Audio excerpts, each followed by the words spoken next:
Well, good morning and welcome to a Chip Off the Old Block Toys. I'm Jeff, and we've got special guest Owen the Lego Master here.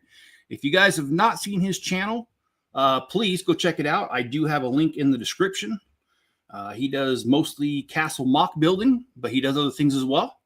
And I'm sure he'd love to have you over there. And we've got John in the audience. We got Greg in the audience. And I hear Mrs. Chip's going to be here shortly. So got a little bit going on here. I'll tell you what I'll be doing today, and then we'll let Owen talk about what he's going to do. I've got the Speed Champion, or the Formula One. I'm sorry, I said Speed Champions. They're different. I've got the Formula One, the 5 that we've done, and then I've got the 5 that we haven't done. We're going to go for about an hour today. It's going to be a little shorter than usual, and that's because I have good news is I have a job interview, and it's at 1 o'clock. I need a little bit of time to prepare. Owen, what are you working on today? I'm going to be sorting out the rest of my bulk that's still yet to be sorted. And I'm going to be doing this in around 2 years as well, doing another sorting stream. Okay. Well, nothing wrong with that. I think when you collect Lego, the sorting is a never-ending battle. Yeah, tell me about it.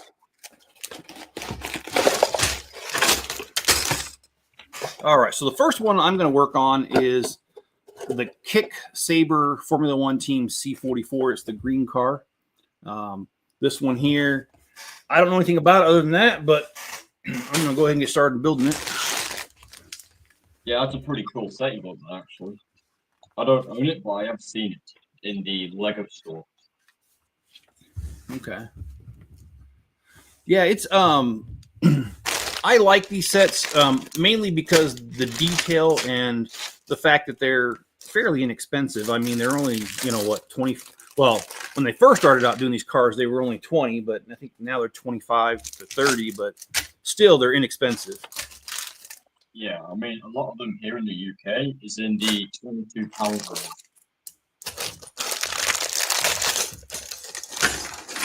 Oh, Greg's asking about the Bricklink Designer 6 series. Well, let me pull that up, Greg, because that's a really good question. I know which ones, but I don't want to talk about it without you guys seeing it, because otherwise it doesn't make sense. So let me pull that up real quick, and we'll talk about that. Do you, Owen? Do you ever get the Bricklink Designer series? I've got a couple. Yeah, I've got 1 or 2. Okay. I think they're great. I mean, they're on the pricey side, but hello, Cajun Yeti. How you doing? And I'm going to present my screen here just for a second so we can talk about this. I would say the price, though, because of the amount of detail that is in the Bricklink sets.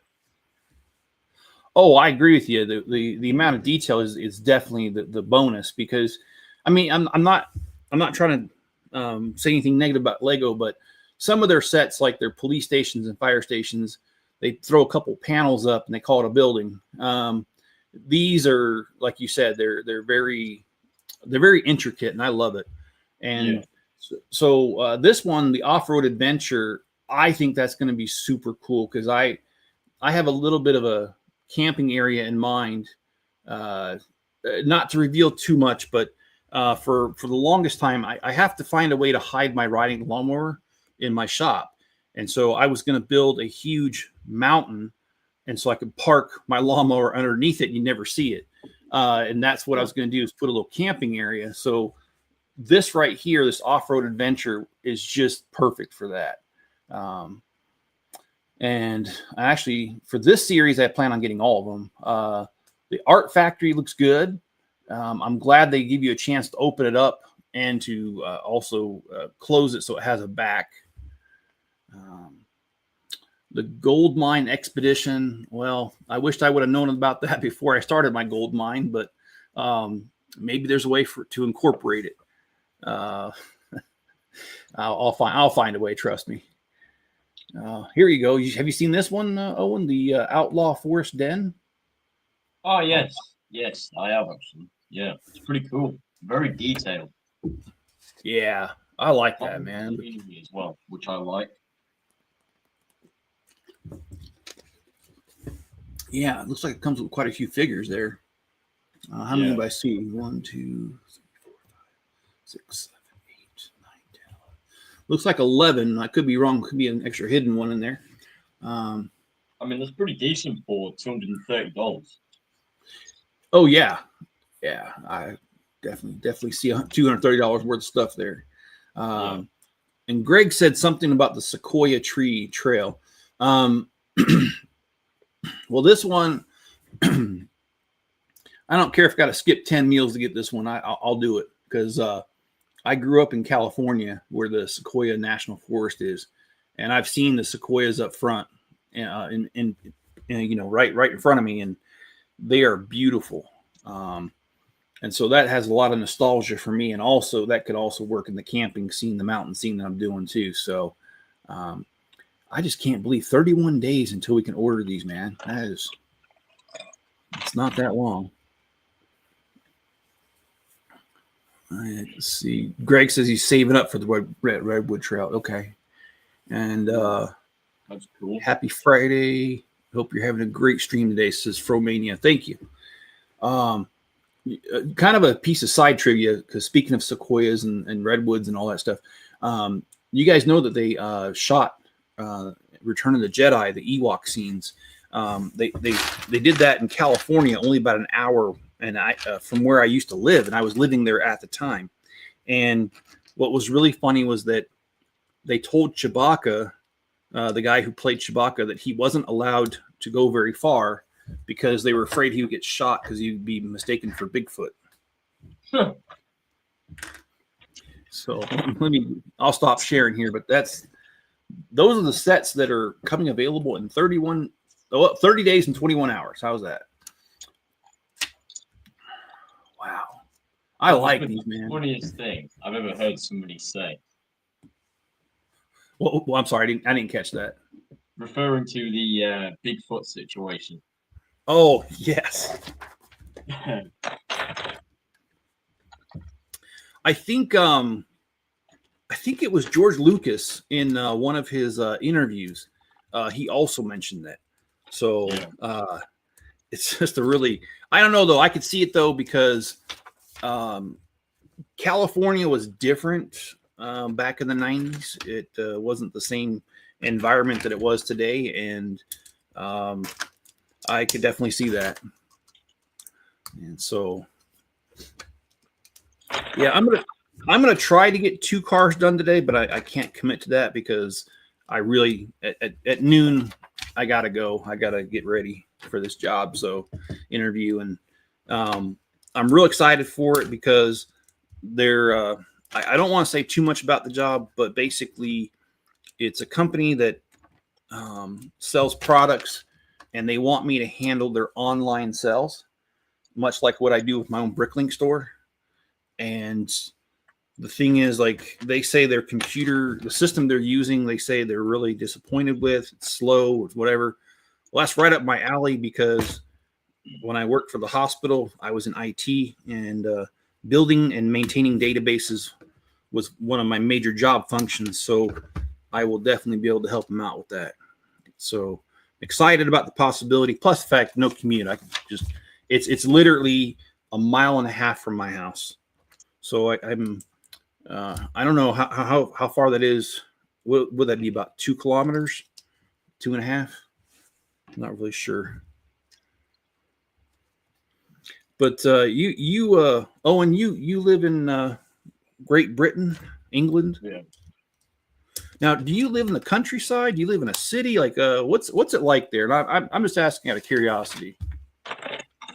Yeah, I live in a city, Preston. It's in Lancashire, like 45 minutes away from Liverpool. Okay. Which you've got relatives that are from Liverpool. I do. Yeah. Yeah. Yeah, it's fairly nice, like the environment, but quite a lot of it is pretty dodgy. You know what I mean? Yeah. Well, I've traveled a lot, and I admit England's not a place that I've really been much to. It's something that I really want to do.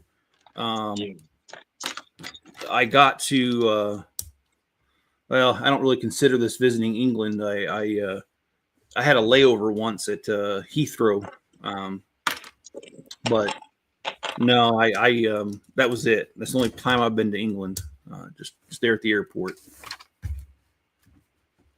See, there's a lot of gang stuff here in the UK. Okay. To the point where sometimes you don't know what's around the corner. But I guess you can say that about anywhere, but like it's a lot more severe here in the UK. You know what I mean? Yeah, I mean, so some people might disagree with me on this, but where I grew up in California, I grew up in the San Jose area. There were gangs in San Jose, but you kind of knew what areas they stuck to, so it was pretty easy to avoid them. You just don't go in those areas. Yeah.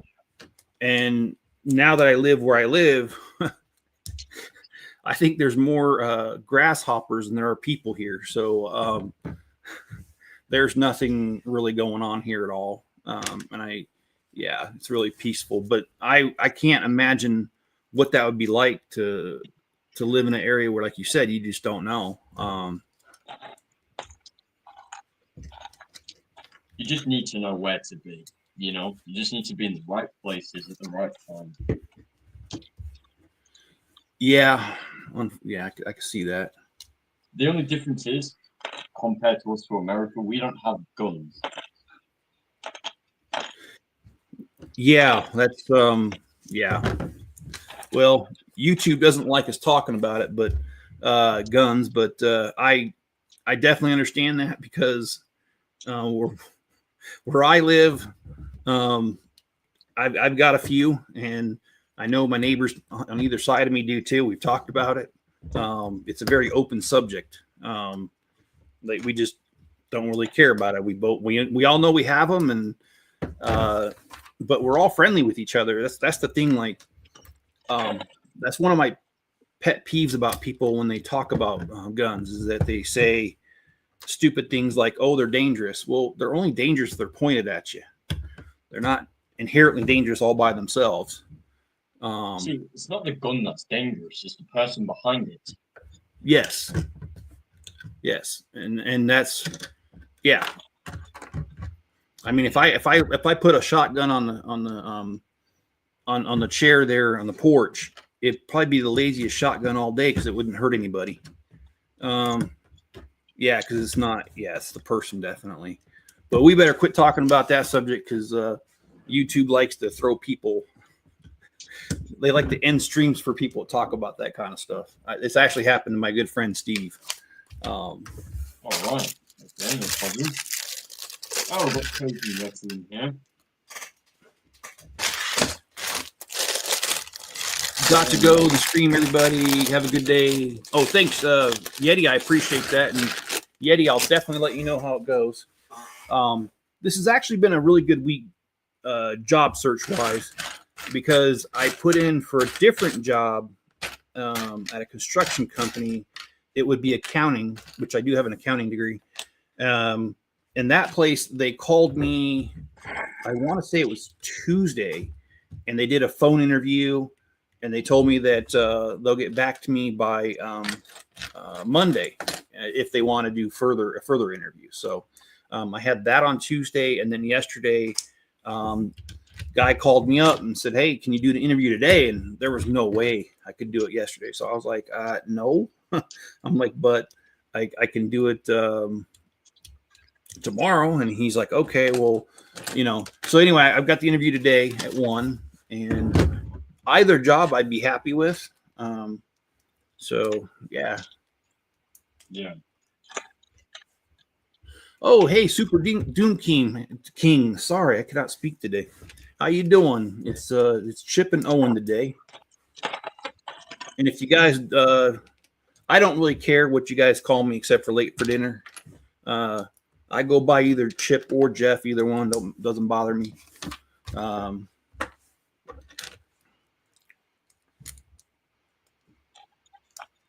I mean, I like calling you Chip because I actually didn't know. I mean, I knew your name was Jeff, but it's just like I've known you more as Chip. You know what I mean? Yeah, it's so. I'll tell you a funny story.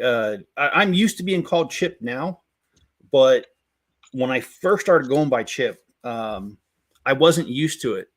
And I remember I was at a mall in Salt Lake City, which is about an hour and 40 minutes from me. And I was in the mall with my son, and I heard someone, "Hey, Chip," and it didn't register to me they were talking to me. Yeah. And my son was like, "Hey, Dad, someone said your name." I was like, "I didn't hear my name." He goes, "No, they called you Chip." So I turn around and it's some guy.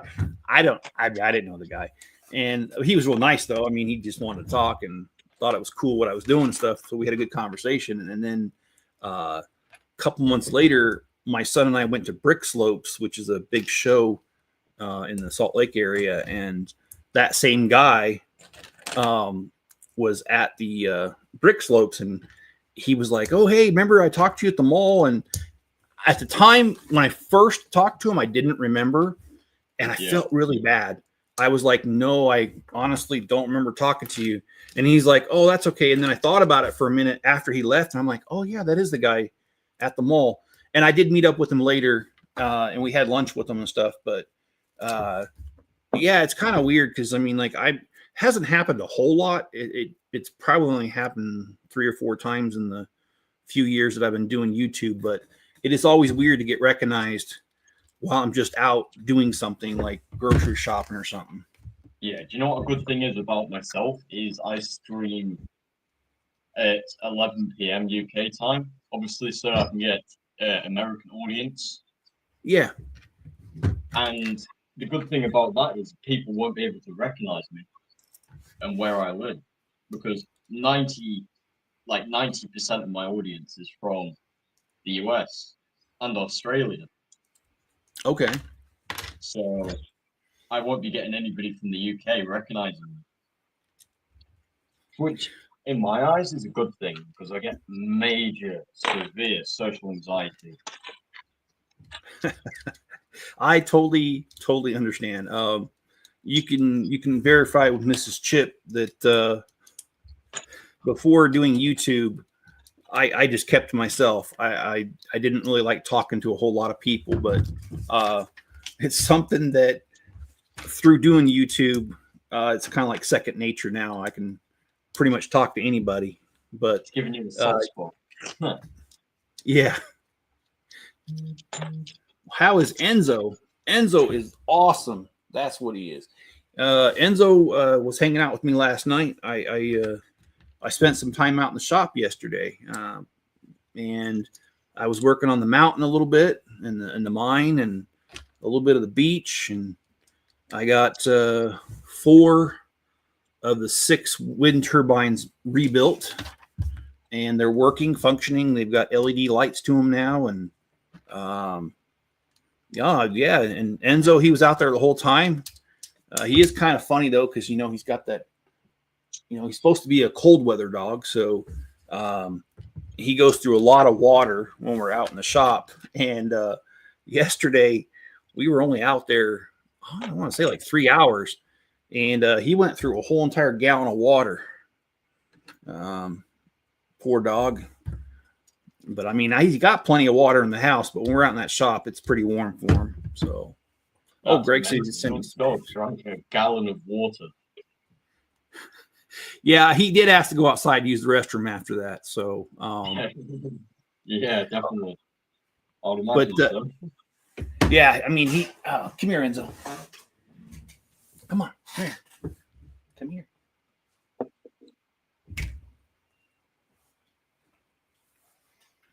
Yeah, he's a German Shepherd Alaskan Malamute mix, and he's just really got a really thick coat on him.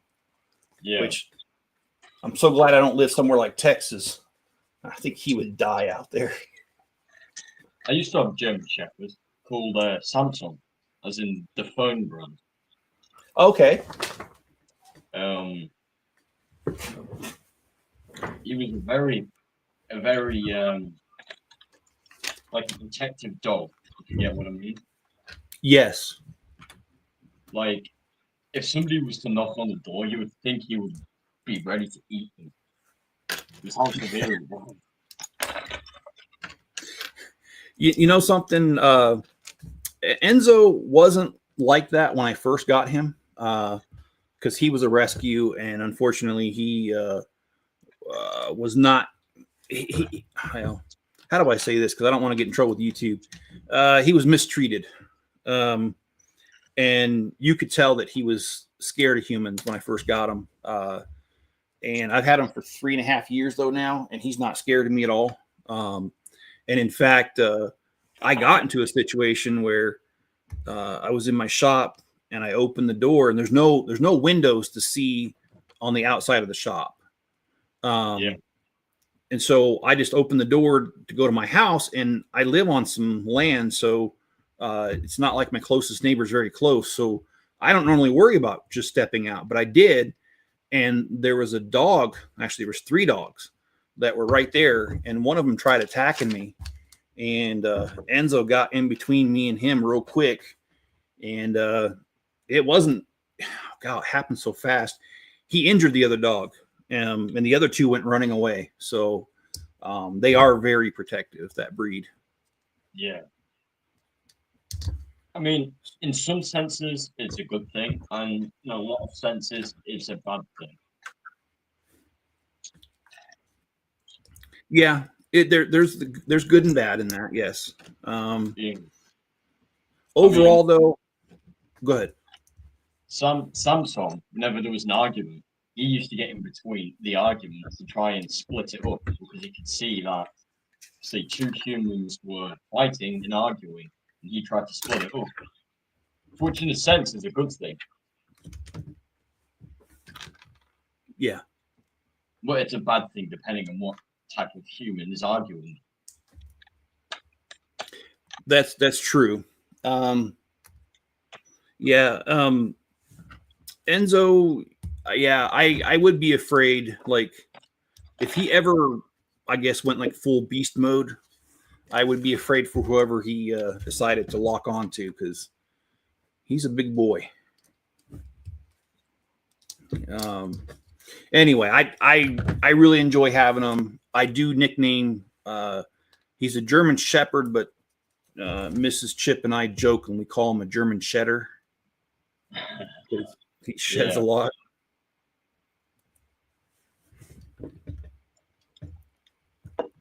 Well, let's see. Poor Enzo would be miserable in Texas. And yes, Greg did send me a what do you call it? A picture here.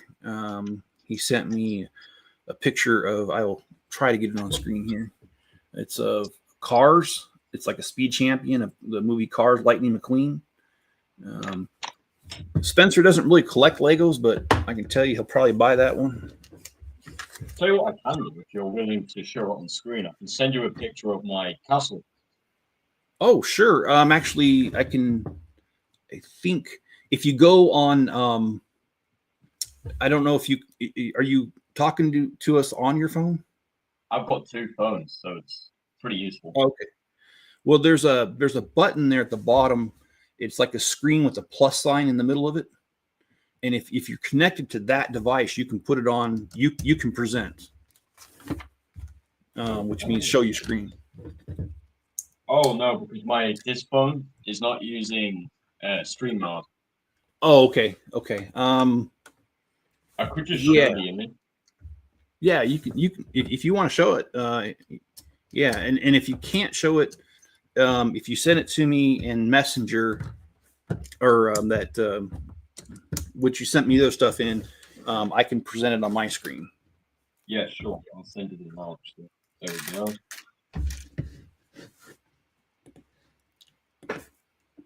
Yeah, so I've majorly modified the castle.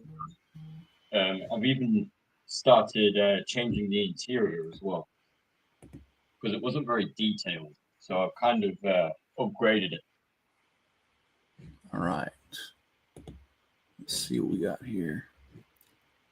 My computer's a little slow.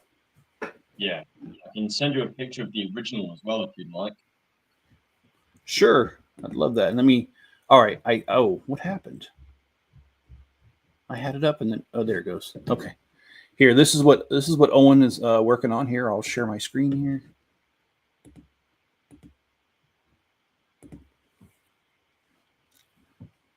So did you say that's so I do recognize that's part of it is the original Horse Knight Castle, which is set number 31168. But I see you've altered the this back part right here. Yeah, actually, I see quite a bit. Okay, I see what you did. That looks nice. Yeah, it's looking a lot better, and I've obviously turned the big tower at the left hand side into a wizard tower, as you can see the wizard minifigure. Yes, I do see him there. Okay. Yeah. Well, awesome, man. And Bricklink, it's been a while. How are you?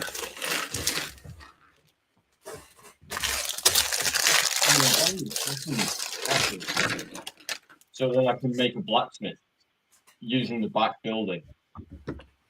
That would be pretty cool, man. Because I know they have that really small anvil back there, but it's not. That's about it. It doesn't really have anything else to it right now. The original. I know there's not much detail on the flooring either. It's just pure plates held on by grilled plates and grilled tiles and circular 2x2s.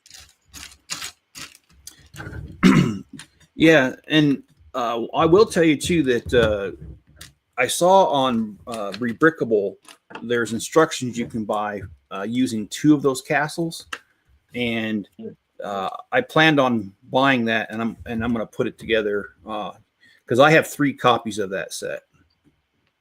Yeah, So that's my plan, is to get 4 copies, so 3 for each build, and then 1 for obviously the blacksmith that I'm gonna totally mock.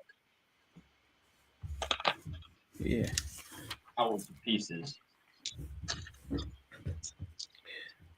Well, Bricklink says doing okay at the shop today. Hope you're doing well. Yeah, actually, that's awesome, dude.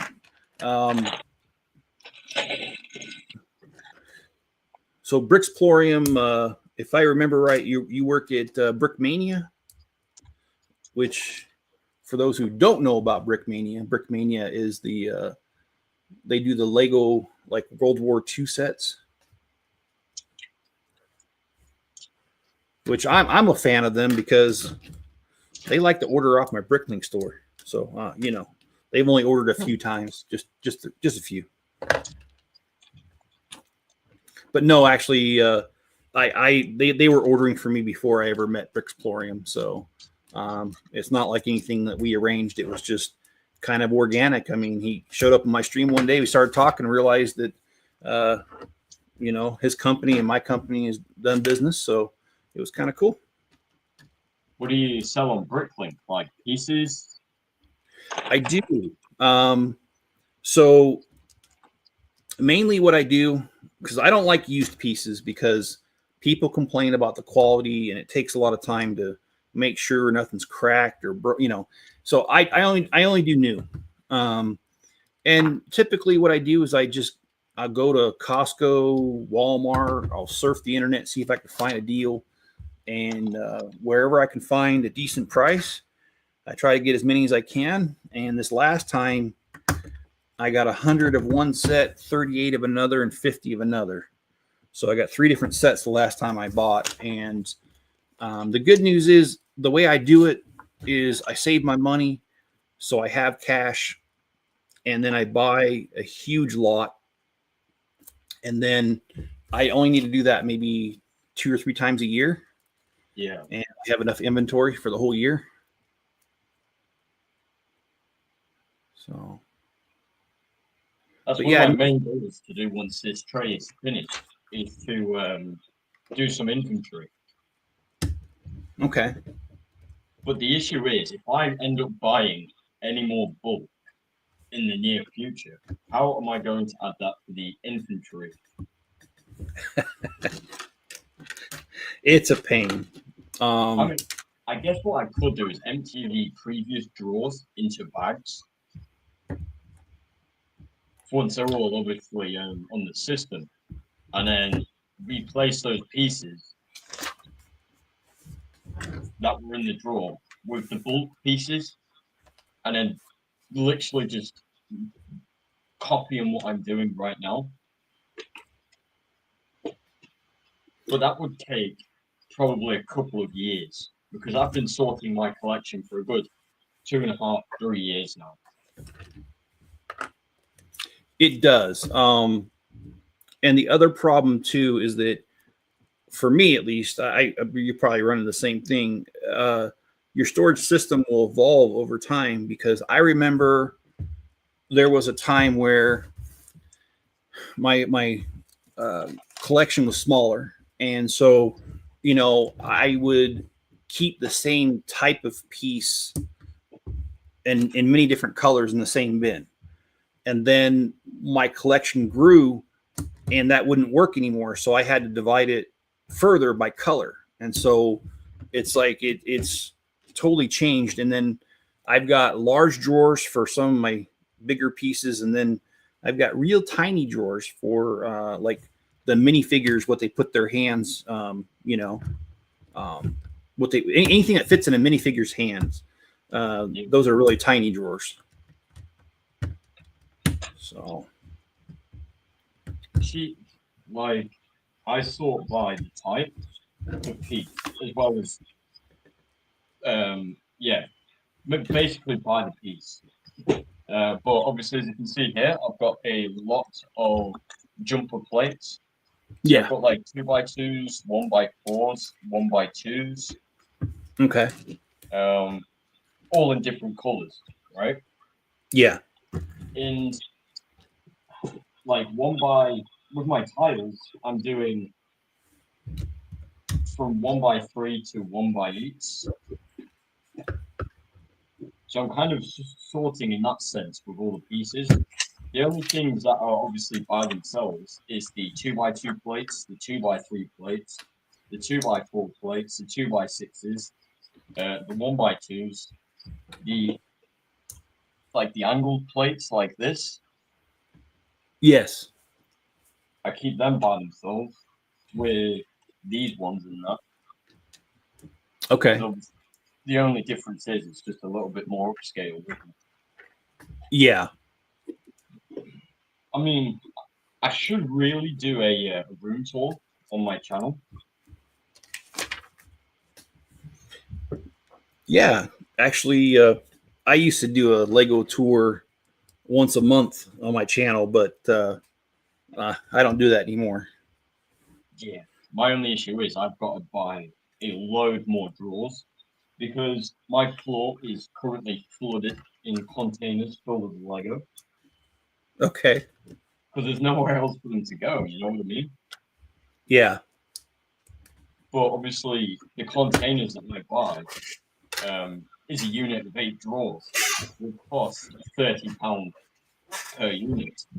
And obviously, the amount of drawers that are on the floor, I'm looking at spending over £200 just on storage. yeah.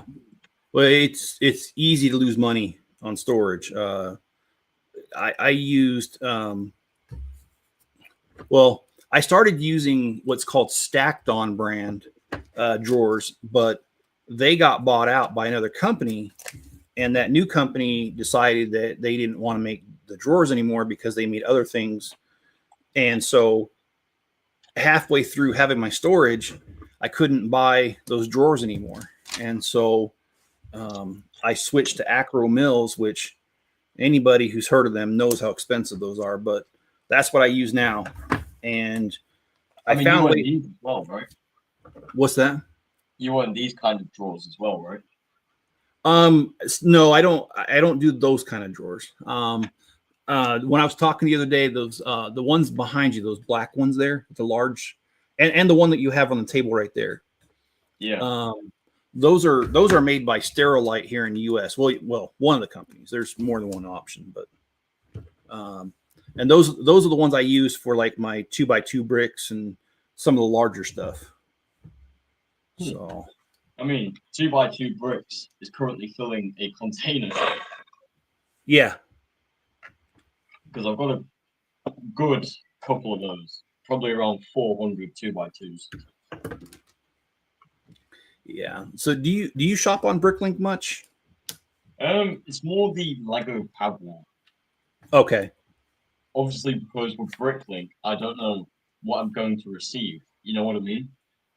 Yes, I do. Do you get what I mean with that? I'm not like being a nuisance, but like with second-hand companies like Bricklink or eBay, you don't know what you're going to receive, you know?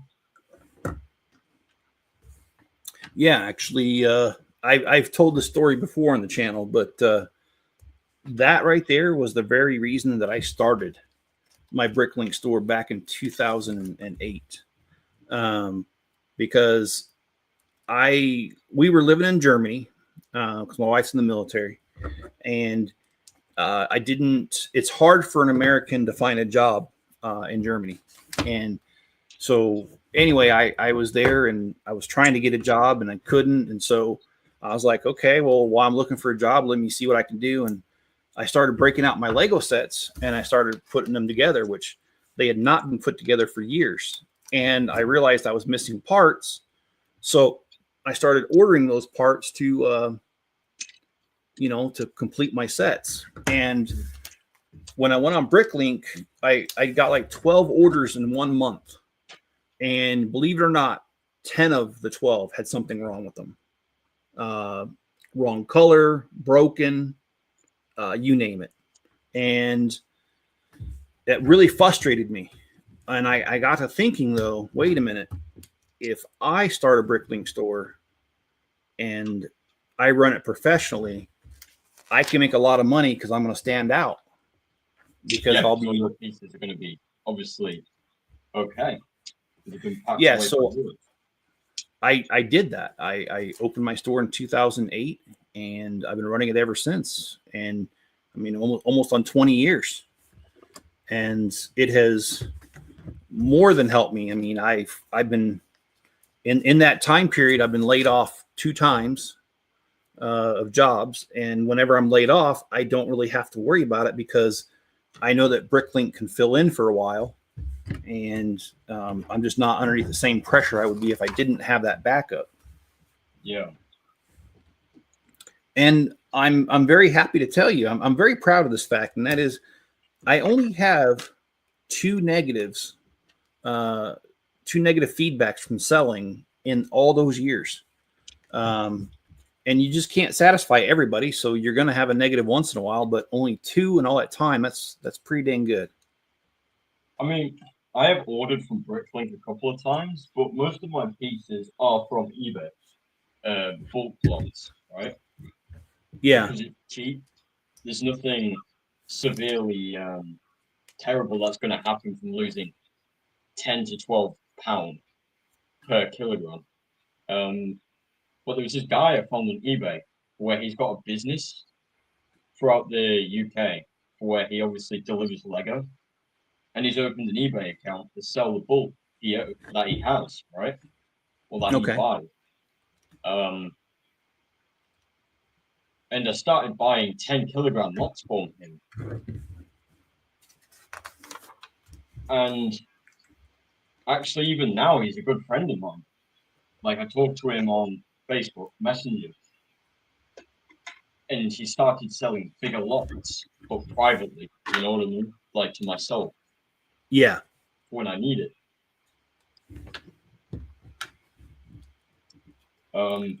Which he asked me in my future career in my YouTube channel is to promote his content, like his, like his shop and things.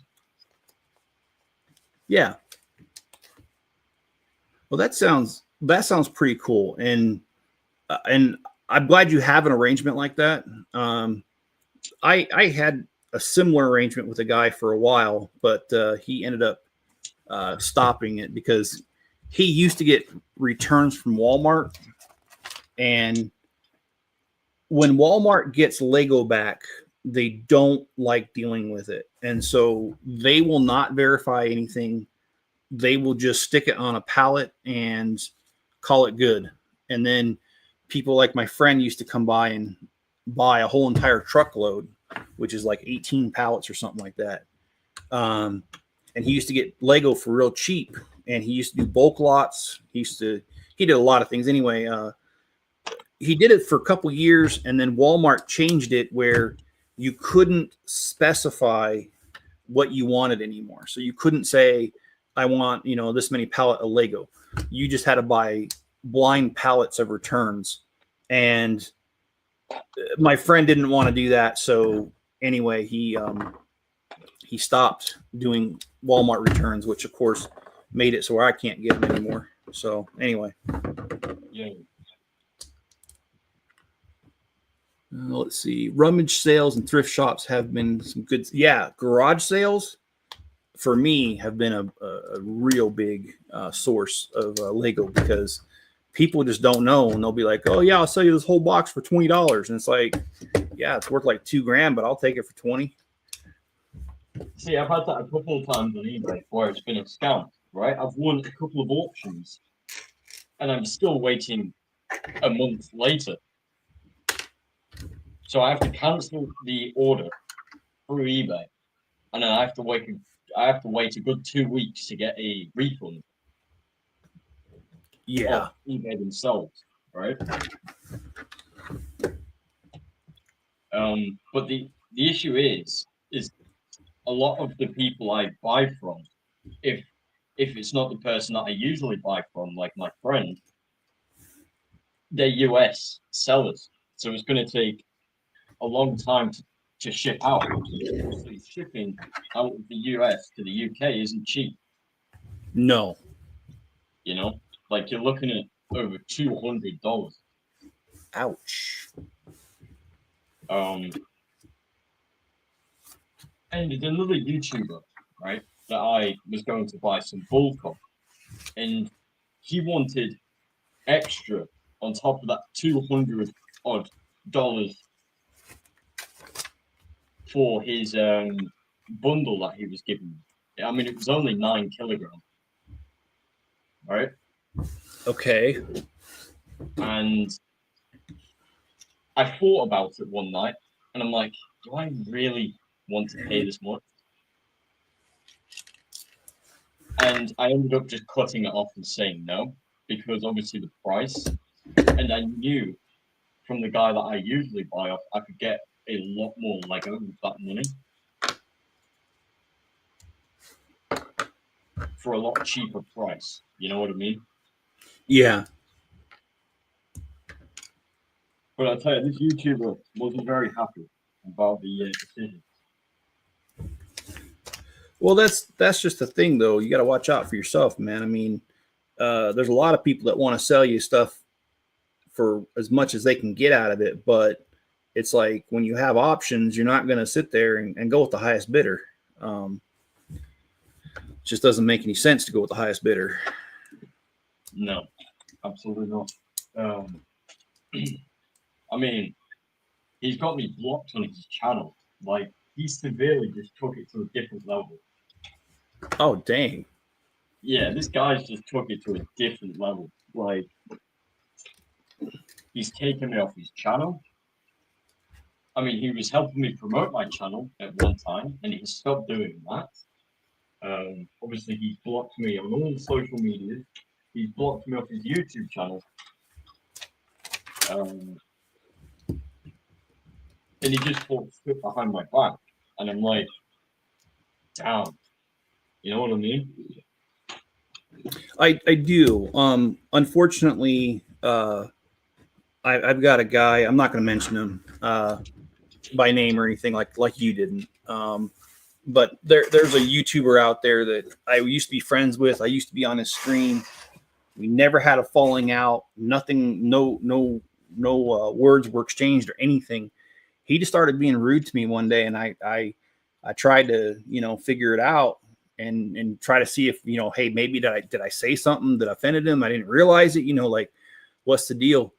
And he just never would talk about it. And now I'm blocked on everything, and I'm just like, wow, that's really cool. Thanks. But in another way though, I don't really care because it's like there's so many people out here in the Lego community that are nice and good people that I'm not going to sit there and get hung up over somebody who's got an attitude problem. Yeah. So, I mean, I met you a couple months ago, and here we are doing a stream together. So a month and a half, which is okay. pretty decent. Yeah. So Rex says like through what was his name? Clicking Clip, was it? Yeah, I'm pretty sure I saw you in one of his streams, and I thought I'd check you out. Oh, okay. Yeah, I do attend his sometimes. Also, Cajun Yeti is another one that I go to his streams. Those are the main ones. Sometimes he doesn't really do streams too much anymore. There's Rancor Steve. He's in California. He like I said, he quit doing Lego streams as much. In fact, I haven't seen him doing one for a couple weeks.